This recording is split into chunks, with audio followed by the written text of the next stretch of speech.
Assalamualaikum warahmatullahi wabarakatuh. Selamat siang, salam sejahtera untuk kita semua. Salam merayu, salam untuk saudaraku semua yang ada di dalam negeri maupun di luar negeri. Semoga damai selalu.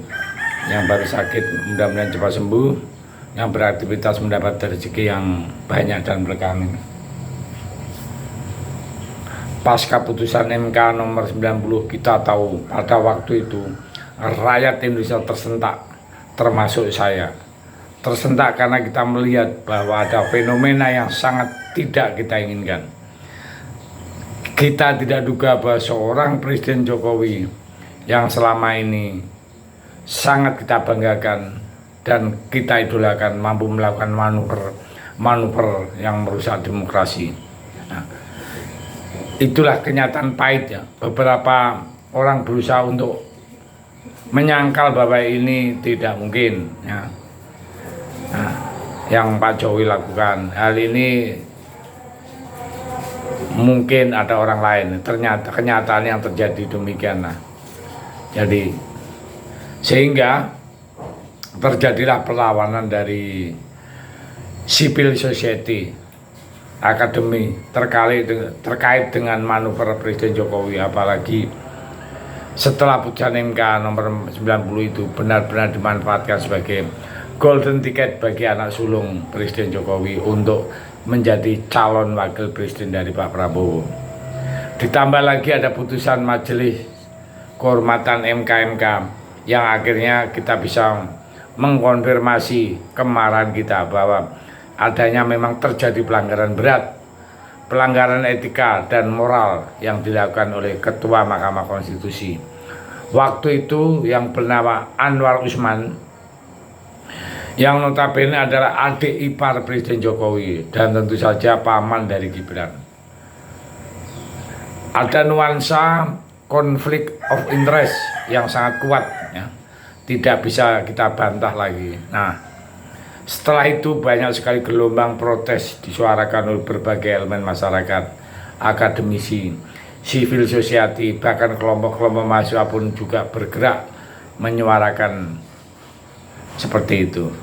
Nah, kelompok-kelompok yang menyuarakan ini, termasuk saya ini, dalam kelompok aliansi masyarakat untuk menjaga Indonesia. Ya. Karena kita tahu bagaimana Indonesia ini bersama-sama kita bentuk, mulai dari berdirinya, ya, kemudian ada kerusakan selama Orde Baru, kemudian di awal Orde Reformasi ini kita perbaiki pelan-pelan konsep demokrasi dan mulailah terbentuk dengan baik. Ternyata tahun 2023 dirusak. Ini yang membuat kita bersama-sama bersatu untuk memprotes hal ini. Nah, ini aliansi masyarakat yang benar-benar tidak mempunyai kepentingan apa-apa kecuali hanya satu, menjaga Indonesia. Nah, aliansi masyarakat menjaga Indonesia ini saat ini seolah-olah berhadapan dengan Presiden Jokowi, karena Presiden Jokowi kelihatannya sudah tidak lagi punya rasa untuk mengundurkan diri atau rasa untuk minta maaf, rasa untuk malu ya, rasa untuk menyadari semua kesalahan. Pak Jokowi tetap jalan terus seolah-olah ini tidak terjadi. Yang kita sesalkan jujur, kami semua merasa kehilangan sosok seorang Jokowi yang kita banggakan. Saya termasuk mengidolakan Pak Jokowi, mulai beliau wali kota Solo 2 kali, jadi gubernur dan presiden 2 kali. Belum tuntas kemudian ada tragedi seperti ini. Jadi sosok Jokowi inilah membuat saya geleng-geleng kepala ya. Saya punya keyakinan waktu itu bahwa sosok Jokowi yang tidak baperan ini bisa mengembang ya, mengemban demokrasi yang sedang kita bangun bersama-sama. Meskipun akhirnya keyakinan saya itu salah, kita terjebak di dalam mitos yang terjadi, yaitu mitos Jokowi orang baik. Kalau mitos Jokowi orang baik itu seolah-olah Pak Jokowi hampir mustahil bisa membuat kesalahan ya. Tapi namanya mitos ya. Mitos adalah keyakinan suatu kebenaran yang seolah-olah benar padahal tidak benar ya. Ya, itu namanya salah kita. Semua terjebak dalam mitos itu.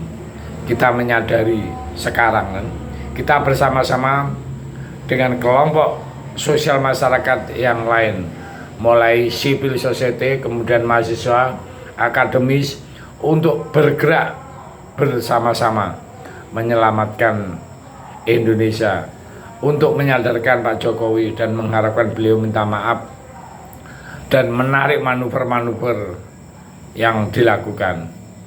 Tapi kelihatannya hampir mustahil ya terjadi sekarang ya.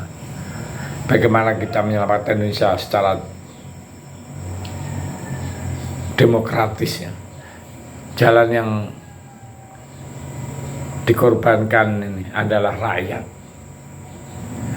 Beberapa pilihan ya untuk menjalankan seperti ini. Pilihan untuk memaksa Jokowi mundur ini juga disuarakan berbagai elemen masyarakat. Tapi saya dalam posisi tidak sepakat dengan hal itu, karena yang pertama, social cost yang akan menjadi beban masyarakat. Akan pertama, masyarakat akan menjadi korban kalau terjadi huru-hara politik di tanah air.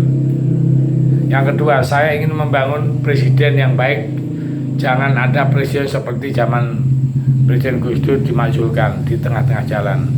Satu-satunya ya, yang terbaik untuk dengan tanda petik ya, menaklukkan arogan penguasa yang semena-mena, yang konon menggunakan semua kekuatan di dalam ya.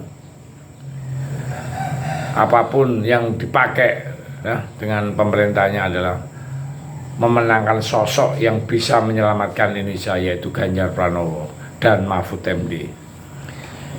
Itu yang sedang kita lakukan sekarang. Jadi aliansi masyarakat penjaga NKRI versus Jokowi ini bukan untuk menyerang kehormatan pribadi seorang Jokowi, bukan untuk menyerang Prabowo secara pribadi, termasuk Gibran secara pribadi, atau mengidolakan secara pribadi Ganjar ya. Tidak semata-mata kita sama sekali seperti itu, bukan. Tapi untuk menyelamatkan Indonesia, menyelamatkan demokrasi Indonesia, menyelamatkan hukum, menyelamatkan marwah dan kehormatan institusi hukum dan sistem ketatanegaraan yang ada. Kita harus berjuang bersama-sama bahwa di atas semua aturan itu ada etika dan moral. Dan ini menurut saya adalah sesuai dengan pakem-pakem yang perlu disuarakan ya. Cita-cita itu adalah cita-citanya founding founder ya, maupun founding mother kita semua. Bapak pendiri bangsa, ibu pendiri bangsa, semua menginginkan Indonesia itu berjalan dengan rel yang baik ya. Indonesia ingin damai, berdaulat ya. Kalau toh menurut Bung Karno kita berdaulat secara politik, kita berdaulat secara ekonomi, kemandirian, dan kita kepribadian yang berbudaya. Dan inilah sedang kita lakukan sekarang.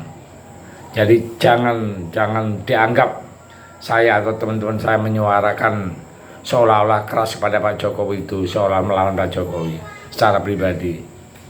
Jadi mari kita sama-sama bisa memenangkan Ganjar Mahfud agar supaya Indonesia sesuai dengan rel yang telah dijalankan atau dimandatkan oleh reformasi. Terima kasih. Merdeka.